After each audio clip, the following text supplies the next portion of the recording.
All right, so I really like this piece of mathematics because of the use of this concept of a function that allows you to derive things and to come up with a real formula, right? No matter if the curve was a circle or not, no matter how a car is moving along the curve.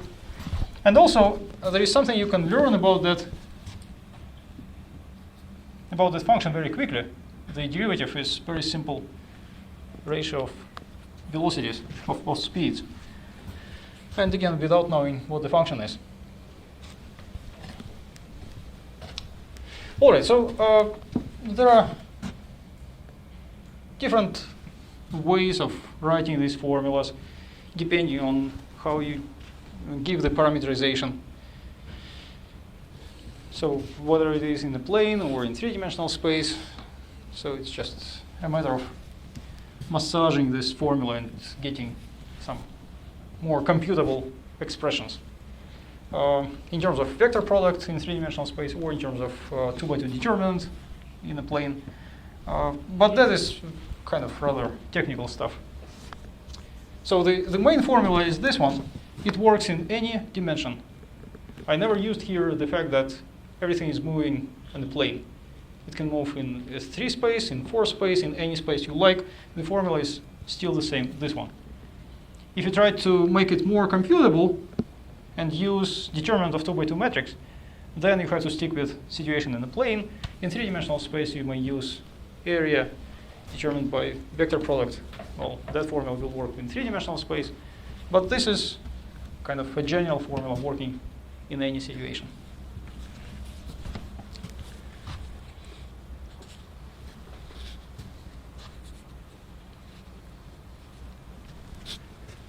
Okay, so any questions?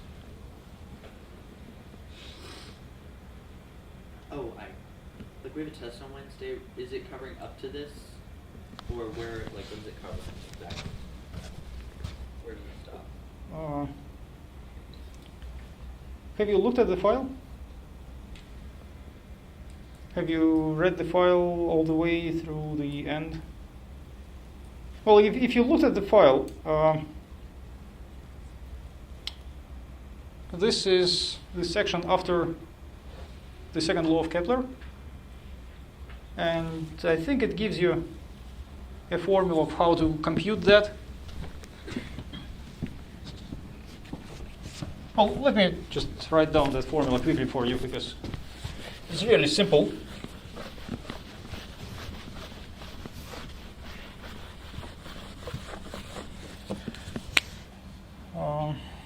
So you have one vector, say f prime, another vector f double prime. You want to find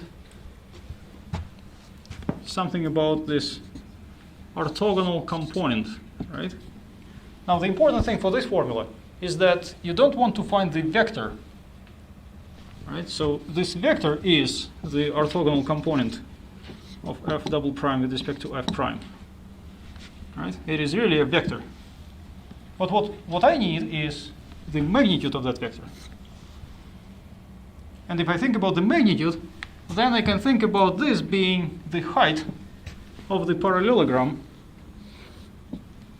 on these two vectors. And the height of parallelogram is just the area divided by the base. So for the magnitude, you can do simple computation. It's the determinant on those two vectors, f prime and f double prime, divided by the length of the base, which is magnitude of f prime. That's what numerator is. And then the curvature, and this is in 2D, that's important, right? Because in three-dimensional space, determinant of two vectors doesn't make sense. Two three-dimensional vectors don't make a square matrix.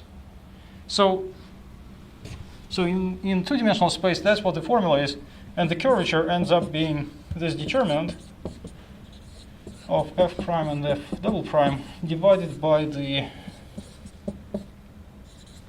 cube of the speed. Right? 2 powers come from the formula for curvature, and 1 extra power comes from this expression. Now in 3D, you basically do the same. But when you find the area, you use the magnitude of vector product. Right? So let me write it here. In 3D, the area of parallelogram is going to be magnitude of f prime vector product f double prime. You still have to divide by the magnitude of f prime to get the height, right? Area divided by the base. So this is the height, this is numerator of our formula.